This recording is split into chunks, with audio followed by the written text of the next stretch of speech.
haddaba markii labada gobol ee waqooyi iyo koonfur laysu daray qodobada ugu muhiimsan ayay ka mid ahayd in dhulalkii kale ee soomaalidu degaysay ayagana la baadigoobo.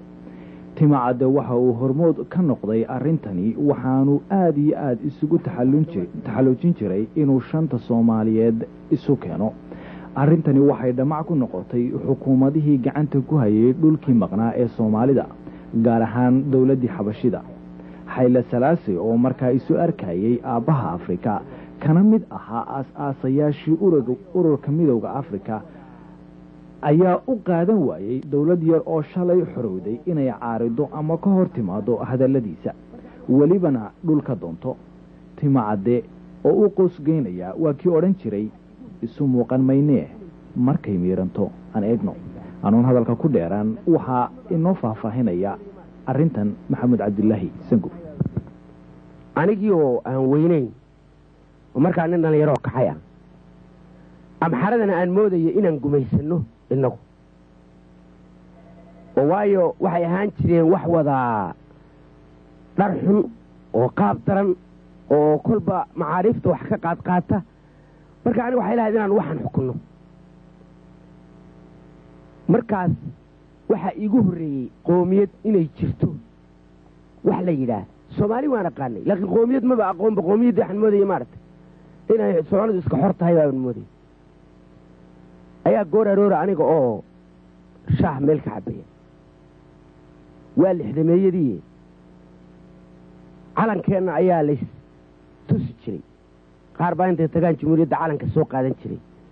marka kolkuu dooni maalintaa in qaad loo qaado ama la qadaysiiyo buu dadka tusi jiray. waa calankii Soomaalida. markaa mid baa na tusay. waxaan nidhi aanu ku qadaysiinna si fiican noo tus. wuxuu yidhi horta ii qaada qaadka markaasaan idin tusayaa. markaas calanka kolkii aanu daawannay ninkiina aanu shuruuddii la gallay ayaa waxaa soo galay naxariista allaha siiyee Cabdullaahi Suldaan Timacadde. dee maadaama markaana dhaantadaan ciyaaraa oon aad u ciyaaraa, marka aad baan dee dadka gabi iyo dadka ciyaari iyo waan dhegay xitaa heesaha. marka badan macruuf baa dadka la odhan jiray tuula joog. aad baan u dhegaysanaa oo qofka soo dhegaystaa dadka u sii warrama oo yidhahda waan soo dhegaystay.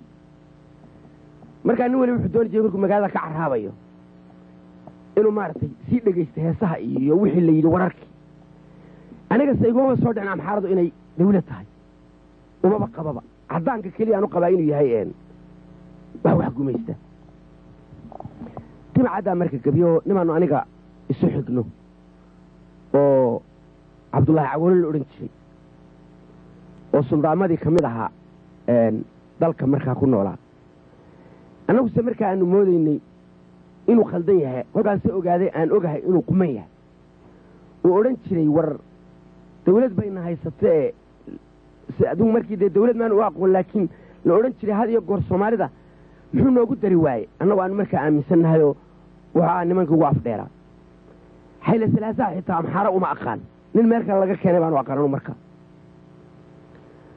markii dambeen ogaaday wuxuu ahaa dee nin markaa lahaa malaha dee dawladdan ogaa inaan siyaabahan hadda aanu ku soconno lagu xoroobay.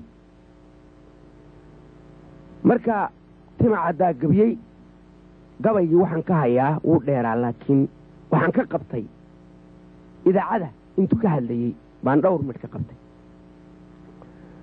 wuxuu yidhi nacasnimo cagoolow allaa naaska kaa sudhay, nacabkaaga weeyaan ninkan aad nuguska haysaa, naxligu kuu gel Soomaalidaad naafi leedahay, ogaadeenku waa nalaniyo oo nuurku wada gaadh, naqnaqda iyo dajidu waa intay nawdu kuu bixiye, naqa gooso dibadeedna waa nooli kulantee buur.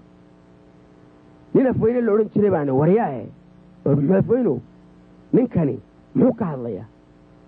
markaasuu wuxuu igu yidhi wuxuu ka hadlayaa dee amxaaradu ka hadlaya. amxaaradu waa kuwee? markaasuu dee kuwan ina haystaa. kuwa surwaalka karkaran wata ma inagaa haysana mise iyagaa ina haysta? iyagaa ina haysta buuri.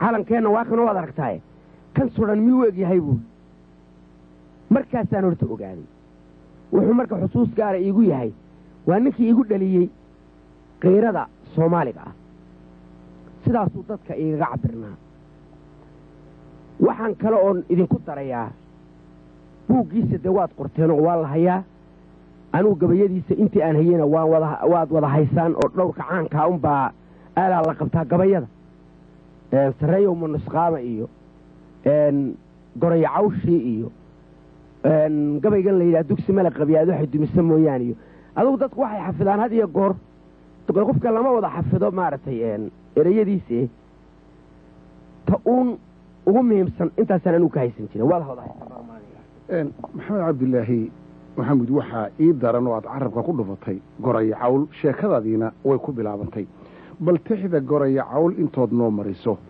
dadkan yaryari ama wakhtigan koraya inay si kale u qaataan baa suurtagalahe goraya cawl noo mari noona sheeg ujeeddada ka dambaysa goraya cawl sidaad u sheegaysaan qabaa inayn dadku wada garanayn waayo innaga sarbeebta iyo odhaahda iyo mahmaahda iyo halkudhegga hordhaca dadku aad uma wada yaqaanaan waa nasiib darrada jirtee dadku ku odhanayaan noo jilci maxaa la yidhaah weli waa kelmadda iga degila bila'aadmigu waxooda adag oo dhaqankeeda adag bay qoraan oy isweydiiyaan oy inay fahmaan ay isku taxallujiyaan laakiin hadda waxaa lagu odhan noo jilci maanaan garanine goraya cawl kolkaan 4 midh ka soo qaato wuxuu la hadlaayey dawlado waxaanu ka dhigaayey ugaadh